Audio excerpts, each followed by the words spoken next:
Hello, I'm Michael Kurland, CEO and co-founder of Branded Group, an award-winning facility maintenance and construction management company that services multi-site commercial properties such as retail, restaurants, healthcare facilities, and educational institutions.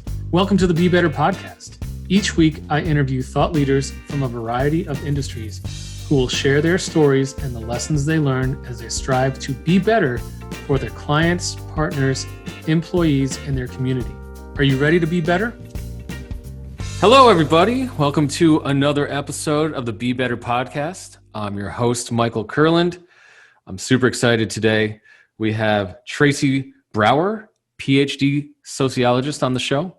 Tracy, why don't you tell the audience a little bit more about yourself and what you do? Absolutely. Thank you so much for having me. I really appreciate it, Michael. So I study workers, and workplace, and I get to do that in a role as principal of the applied research and consulting team at Steelcase. And I get to be a contributor with Forbes.com and Fast Company. And I wrote a book called Bring Work to Life, which is about alternative ways to think about work-life balance. Oh, that's great. That's especially in current times that we're in, alternative work-life balance. We were talking last week with one of our guests, and he said work-life integration, which I thought was interesting. But that's like the new norm, right? There is no work-life balance. When me and you were talking prior, we were talking about how everyone's going to start having this burnout because there is no separation, right? Yes, that's exactly right. That's what I talk about in my book, actually, that it's not about balance. There are alternative ways to think about it, like navigating and integrating. And absolutely, we used to say, we want to keep work away and keep work at work and create space for personal. And now people are saying, I've got a lot of personal going on. This is lovely, but I'd love a little boundary. So it's like different people have different right answers in terms of how they balance and how they navigate and how they integrate. So that's a really positive thing to have a little separation and a boundary that works for you.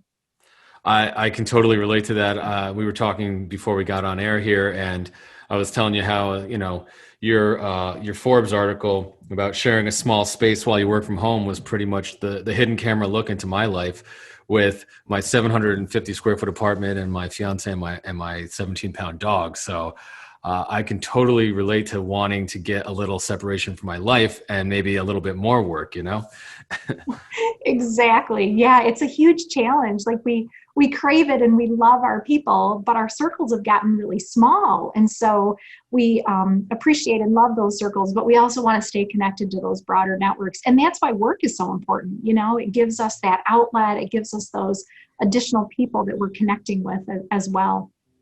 I can tell you, I never thought I would say this ever, but I'm going to go on the record right now and tell you I miss my commute. And it was only 30 minutes. It wasn't LA traffic like everyone thinks because I have a reverse commute, but it was about 30 minutes each way. And it just gave me that time to decompress from the day and prepare for like whatever the night was going to bring, or vice versa, decompress from my morning routine or amp myself up from my morning routine and get ready for the workday. So yeah, completely. It's that buffer, right? Like we don't get that buffer anymore. And we've heard so many people say that it's the commute or it's that little bit of walk time or other kinds of drive time that are so helpful. Some people say, gosh, I'm not learning as much. I'm not reading as much. I'm not listening to my Audible during my commute. So it makes a really big difference. And I think the other thing that's super interesting about it is it's that routine that gives us an orientation, right? Like it's not all the same every day in the same place with the intensity of our laptop in front of us. We get this difference and this variety and this stimulation when we're getting out of the house. And that actually helps us remember things better and be oriented to remember what day it is. I mean, you're touching on some great things here, but I want to dive right into the questions. First one I got for you, since we are doing company culture in a remote workplace for this season, why do you think a solid company culture is so important? Yeah, I think company culture is absolutely the accelerant, the differentiator for organizations, the competitive advantage. So if we think about organizations, company culture is the one thing that others can't copy. They can try to grab your customers or copy your marketing formula or grab your IP, but company culture is really hard to replicate. That's a really big deal. It's also something that can accelerate and provide fuel for innovation.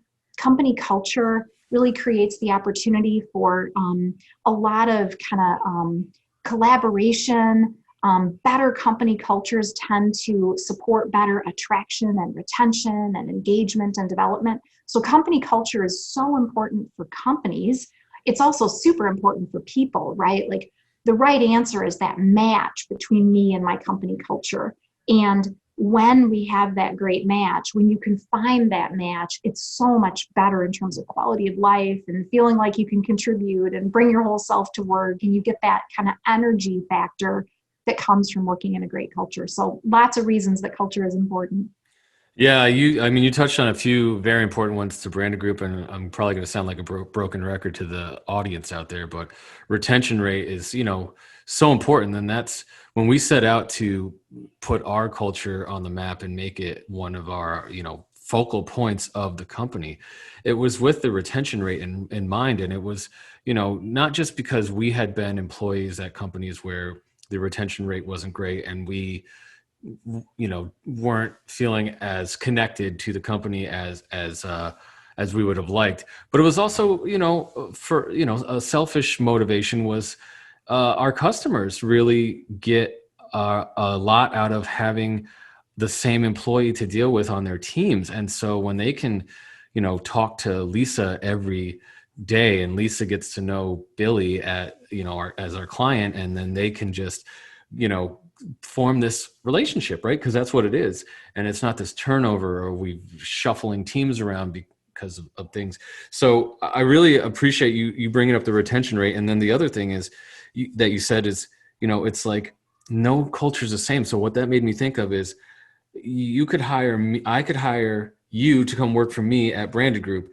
But if you got hired by someone else to go work by me at another place, like that would be just a completely different culture, even if we're the same people but a different company, right? So like you need all three things, and those three things are all unique, kind of like a snowflake, right? So exactly. Yeah, that's such a big deal. You've got to feel that. It was really interesting. I was just doing some research, additional research on community and belonging. And belonging doesn't just come from being together with a group. That's part of it, but you need that common social identity. And that's one of the things that culture does as well, is it gives us that common social identity that bonds us, gives us a sense of belonging, and gives us a sense of wanting to perform well because we're part of that group, and we want to we don't want to let other people down. We have that social reciprocity factor that plays in. You just jogged my memory. I just read a book a couple of months ago. Well, I audibled the book. We talked about that before, like people not getting their Audible, and I actually get more time with Audible now because I make it a daily routine to walk the dog. But yeah, I read a book a couple months ago, and it was called Tribe by Sebastian Junger. Have you read that? Yes, I've seen it. I haven't read it. I've seen it. It's what you're talking about. It's just basically how people are a tribal, communal. That's like ingrained in our DNA, and how we do better even in the worst scenarios when we're in a community and in a tribe, and tribes usually consist of 100 or less people, right? So it was very interesting to me. It talked a lot about how in World War II, when England was getting bombed and a lot of the people were in these bomb shelters together, I don't know, they had to spend a couple of days or weeks in these bomb shelters while they were getting attacked. These people actually were happier once everything settled down and they went their separate ways. When the people got back together to, revisit and talk about their experiences, you'd think it was like, I was the worst experience of my life. We were bombed and we were in the shelter, but they said the sense of community and the way that people, responded and reacted was like some of the best memories of their lives. And that, just shows what you're saying there. So that's very interesting to me. I love that. That's really good. Yeah. Sociologically speaking, one of the number one ways that we bond with other people is you're going through really, really hard times. And this is a great example of that pressure test, right? Like this is really tough, But maybe on the other side of it, we'll have these amazing bonds, and ultimately it will give us a greater sense of happiness and resilience and all that kind of thing after we come through it. I sure hope so. It's well, we're on like month 9 now, and or maybe month 8, and I've definitely, had my ups and downs with the pandemic. But I think it's for, to your point, it's made my fiance and my's relationship better. We've learned how to communicate better, and we're in this small confined space, and we've learned how to work with each other better, and respect each other's boundaries, how small they may be. So this is all fascinating to me. So on to the next question. How can companies develop a company culture? Like, what is your thoughts on what the best way to develop company culture remotely and when things normalize? Yeah, I think this is so interesting because there are so many variables. In the olden days, we had this thing that was part of like a stereo system called a graphic equalizer, and it had all these little dials and buttons, and you could have this like almost an infinite array of different ways to adjust the sound in just the right way. And I think culture is like that too. There are so many variables that we're always adjusting. But I think there are some really, really critical ones. And one I think it's super interesting is a common language. Like a lot of times the language of business is financial. Oh, that was a really big investment we made in that project. Or wow, I'm not sure the ROI on that meeting. Or boy, that cost me a lot, right? We use that in our language. And I think we want to use culture more in our language. Talk about what are our norms, what are our assumptions, what are our values. The more we can raise that kind of above water level, if we're thinking about an iceberg, for example, if we raise that above water level and talk more explicitly about culture and expectations and values, that is a really big deal in terms of developing culture. I think another thing is to really look for leaders that will model culture. Like leaders are such a critical element, right? Like the paradox is that cultures outlast individual leaders, and leaders shape subcultures.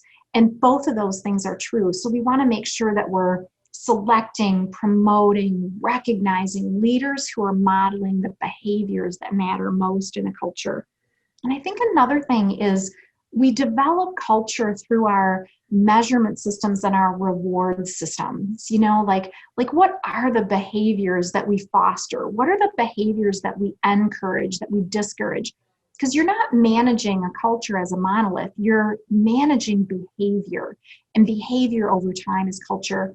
And then finally, I think that development is a really, really big deal. Like a way to manage culture or manage the behaviors of culture, a way to foster culture is to think about how we're developing people. Are we developing capabilities formally, informally? What are the ways that we're fostering and building individual capabilities, team capabilities, and organizational capabilities? So those are some of the ways that culture is built over time. That was a lot of information. So I'm going to try and go through what I picked up off of on that. First of all, graphic equalizer, totally remember that. Have no clue how it works still to this day. It was a lot of knobs, and you maybe thought it sounded better, but I think they figured out, let's just make that auto for everyone, and now you can just volume up and down.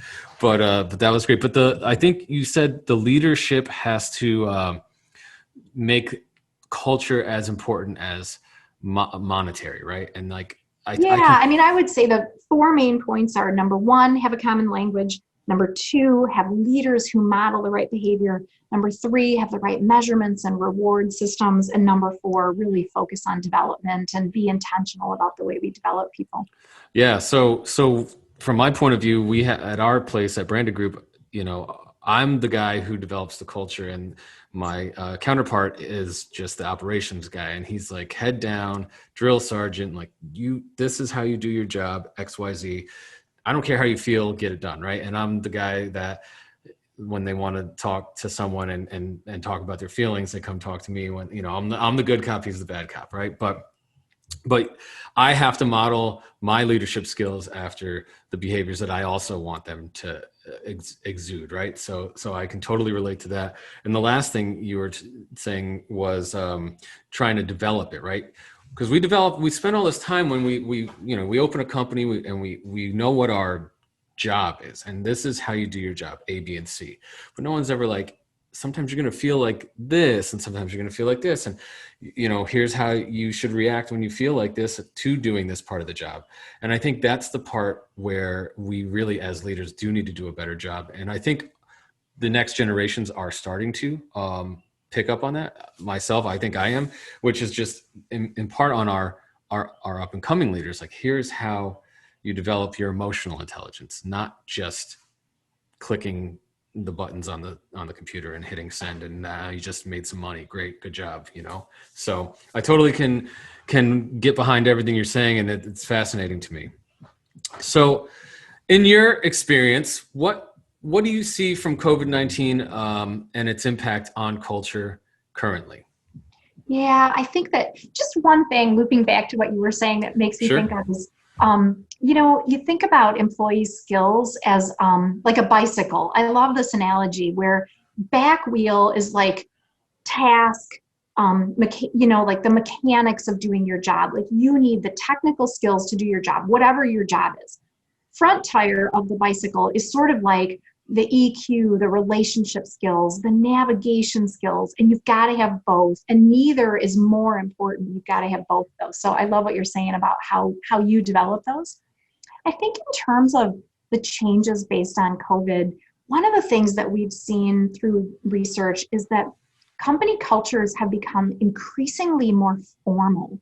Like, when we're all together in place, we can see each other, we can take cues, we can be super informal, we can pick up on nuances. And there's a lot more kind of organic ways of the way that we manage and the way that we kind of come together.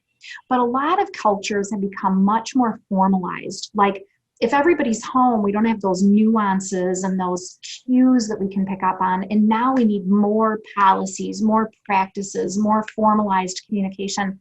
I was doing a keynote with an HR association, and the HR people were saying that the extent to which they were writing policies and practices and new procedures at the beginning of the pandemic was up like 90% or something like that, because we need more of that formality. I think another thing that's really interesting about culture is lots of cultures thrive with involvement and participation and empowerment.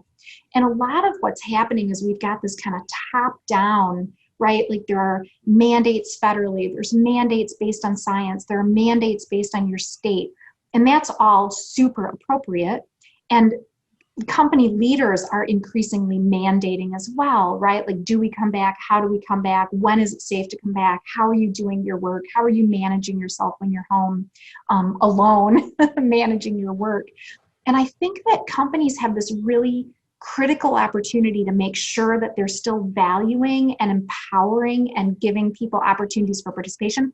At the same time, it's super reasonable that they're doing more in terms of top-down decision making. So it's got to be a both and. And I think we navigate that by thinking about what's and how's. Like, the what may be non-negotiable. When we have people come back, we can do temperature checks. But the how might be something that people can participate in. How are we going to do that? There's a committee that's going to look at our process so that it can be efficient, et cetera. So that's another of the changes through the pandemic. And the other thing I think is really interesting is just this idea of supply and demand. Like, as the workforce has become greater in supply, like more people are available for work, more people are out of work, companies have this moment to do the right thing. They don't just have to do the right thing because they're trying to attract people in a really tight job market. Now this is an acid test for them to do the right thing because of their values, because of their respect for people, because of the way that they treat people based on their norms and their overall principles, not just because they're trying to get people in the door in a tight labor market. So to me, those are the three things. Is we're seeing more formality. I think we're seeing more top down, but we need to make sure we're balancing with empowerment. And I think we're seeing this opportunity for companies to really demonstrate their true character in the way that they respond to this labor market and the supply and demand of workers. So those are the three things I would say are really interesting. I love it. I picked up on a few things that we definitely did at Branded Group. First thing was formality, because, and my HR person can attest to this, because she was definitely writing all these new policies that we didn't even know we needed. But sometimes you don't know you need them till you need them. And we were doing these Zoom calls, and we would have these client Zoom calls, and some of the employees would just show up like they rolled out of bed, and I was like, "Hey, you guys are client facing, like, brush your hair and your teeth, like, please." I didn't know I needed to write a policy about that, but apparently I did. So I mean, it was all like learning on the go. So that made me think of that. And then the last thing that you said, can you repeat the third one again? I'm sorry. Yeah, just the supply and demand. Like, this is an acid test for companies. Yeah, sorry, that I knew I wanted to touch on that. We had to furlough a good portion of our employees for the first 7 months of the pandemic. I mean, 75% of our employees were furloughed immediately or within the first 2 weeks. And we wanted to do the right thing because we didn't know what was going to happen and how fast it was going to respond. And so we allowed them to keep accruing vacation, and we allowed them to keep their health benefits, because we did not want, if they got sick, God forbid, we didn't want any them not to be able to go to the doctor. And we wanted, the least we could do is let them accrue vacation. And we were been able to bring back almost 90% of those people. And they were happy. And even some went out. We at some point had to tell them, hey, look, we don't know when we're going to be able to bring you back. So if you got to go get another job, go get another job. You can still keep your health benefits and your vacation. Just let us know if you get another job and resign from us, so we can stop paying you that stuff. So we tried to do the right thing, and still are to this day. So it just made me think of that. So I wanted to touch on that. That's a big deal. I'm super impressed. Well, thank you very much. So we just talked about COVID-19 on culture and leadership. Now let's talk about, have you had to change any of the culture to adapt to this new paradigm of remote work? What are you seeing in that? Yeah, I think some of the changes are that I think companies need to be more empathic. Like, one of the things that we're finding is that mental health issues are rife right now, and there's absolute correlation. More social isolation, more depression, more anxiety, more trouble thinking straight goes right along with more working from home. There's just this interesting correlation that's occurring globally. And so I think companies need to be more empathic. Leaders need to be super empathic. I think we need to empower people more. Like, sometimes we're hearing about cultures saying, hey, how do I get some, keystroke technology so I can really see if people are working? I think we need to empower people and really find a way toward trust, and have leaders who are really good at building a sense of connection, even if they're from a distance. And I think finally, we need this agility. We need to develop agility, right? Like, one of the things that's been so true of the pandemic is you just think you see, the light at the end of the tunnel, and you figure out, oh, it's not the light at the end of the tunnel after all. Or you just think that you started toward the peak, you're climbing this mountain, and you think you're getting to the top, and you realize, oh, it's, the peak is actually still in the clouds up there somewhere. The virus has ebbed and flowed to such an extent that we've got to be like super agile in our ability to respond to those ebbs and flows. So those are some of the changes that I see that we are going to need to address in our cultures. I can relate to both of those points. Empathy, number one. I mean, it's one of the things that's made me great at what I do. Is just being able to be empathetic and relate to what is going on. But the one that you just nailed for me was the ebbs and flows of the virus and being agile. I thought this thing's going to last 3 months. I thought June 1st, it'll be fine. July 1st. And then when June 1st, July 1st came, and we were still stuck in they were saying we're in the first inning of it, to use a baseball analogy. And I was like, oh my God, I had to be agile. I had to level set, reset my thoughts. And now they said that they had really good progress on a vaccine just yesterday. I'm sure you saw that news.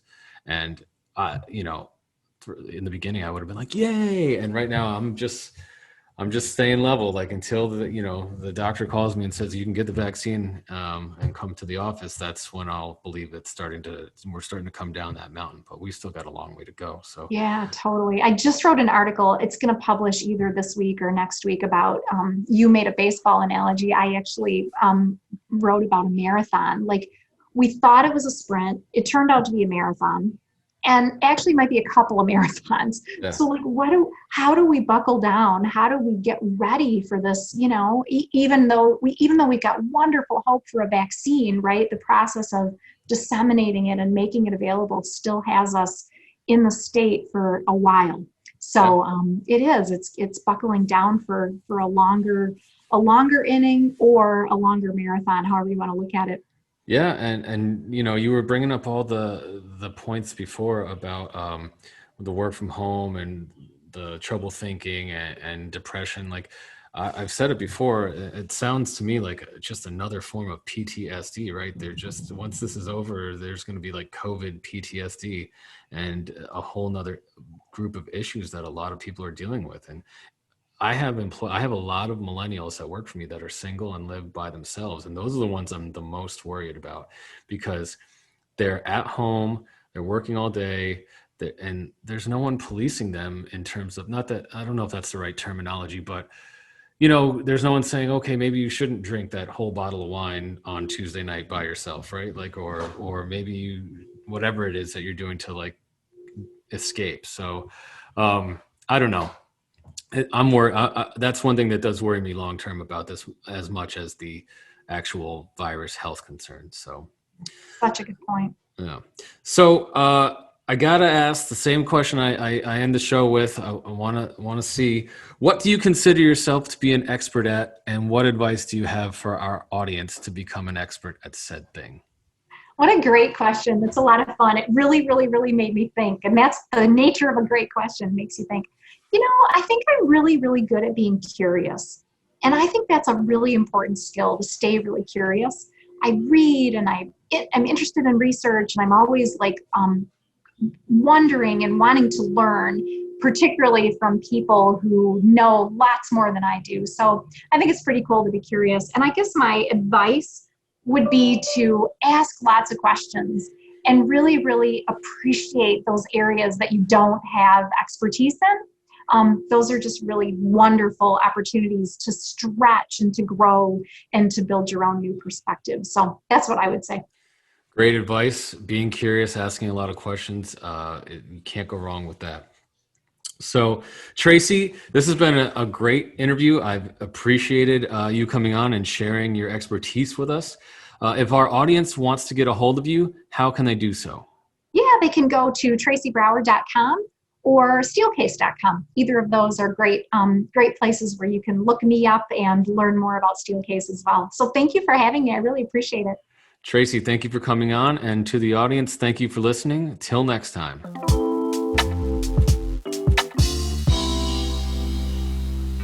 Thank you for tuning in. I hope that today's episode inspired you to become a purpose-driven leader in your career or your community. There's no doubt that when we lead with purpose, we can change lives. If you enjoyed today's show, I'd be grateful if you would take a moment to rate us on your preferred listening platform.